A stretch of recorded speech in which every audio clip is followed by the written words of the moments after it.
toată lumea, începem un nou episod cu Minecraft. Și uitați pe ceasul. E 7 dimineața. Ca să știți.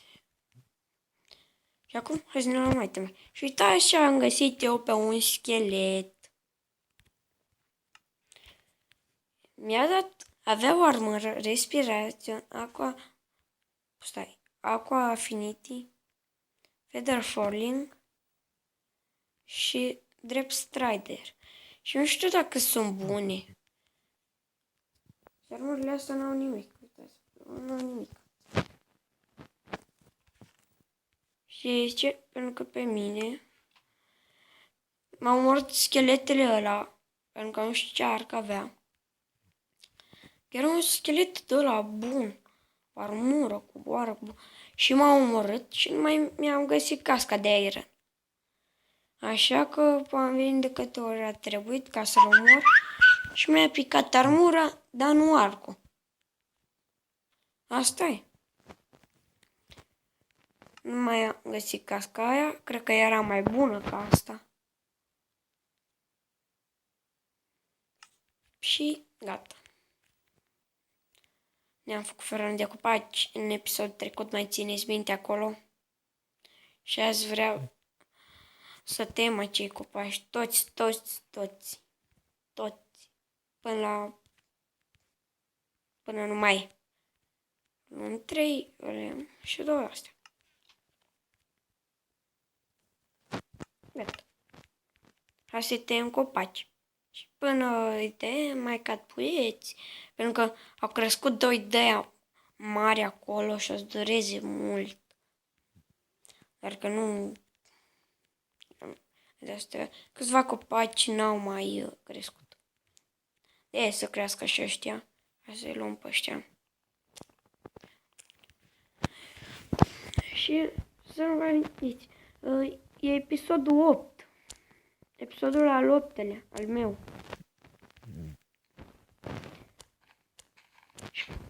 Și nu știu ce să fac la 10. Eu aș vrea până în episodul 10 să terminăm cu toate astea.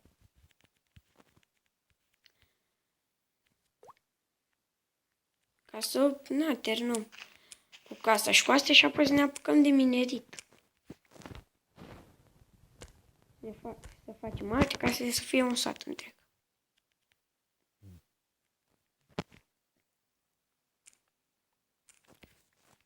Păi vedeți că scopaci am. Îi tăi pe toți în episodul ăsta. Ca să facem lemn pentru episodul viitor. Gata.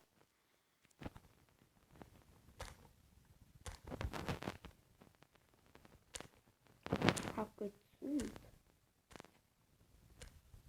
Că mi-e plăcut cu băietă. Punem aici.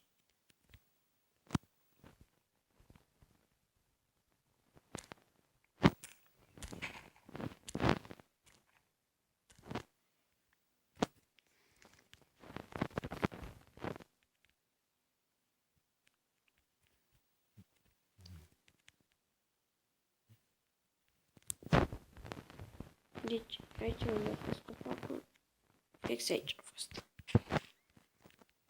A fost unul aici. Aici. Și am văzut că a picat ceva de partea cealaltă a gardului. Nimic. Un măr. Și un porc. A picat un porc din copac.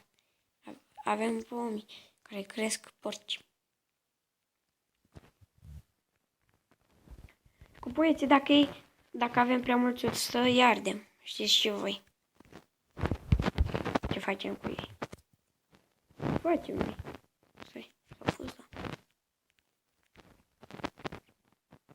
Eu azi vreau să, în episodul acesta vreau să tăiem o scopaci. Că vreau să terminăm casa. În casă e mare și trebuie să dărâm tot ce am făcut acum. În casă. Pentru că mă răzbună.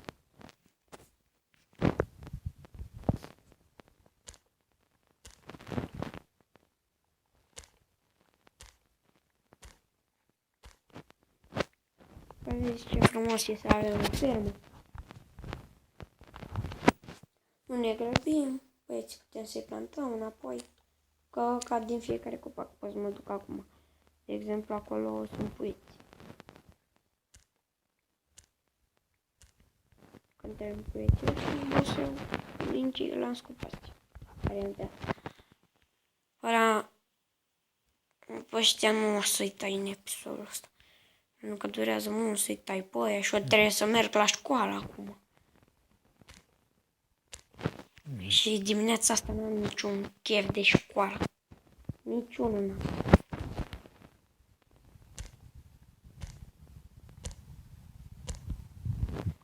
Hai să-i tăiem, pentru că e 75 pe eu, a trecut ceva. Și tăiem repede.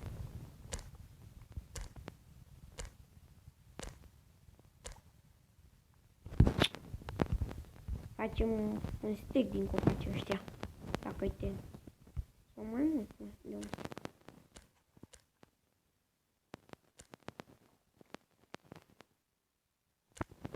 Tăiem doar pe asta. Că și așa e mult lemn în asta.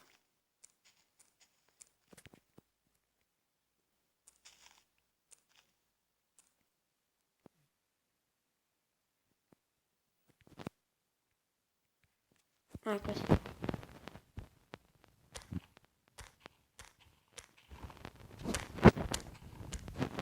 Pentru acest copac nu mai are lemn în el. Pe ăsta v-am zis, nu-l tai acum. Pentru că este super mare. Este chiar foarte mare. Uitați puieții care cad într-una. Deci nu mai am nevoie de ei. Hai să-i luăm în caz de ceva. Am câți erau pe aici. Mergem pe la fiecare care. Și vedem dacă mai găsim puieți. Și mergem de aici. Îți rămâne și casa noastră. Și mi s-a dus aproape toporul. Pentru că am tăiat mult.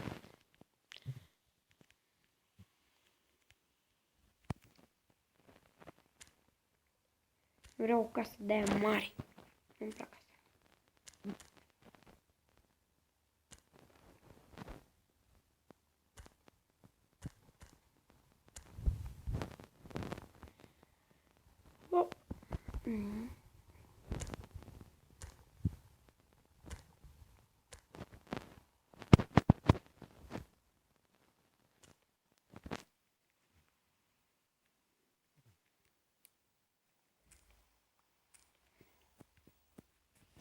Gata, și uitați cât avem.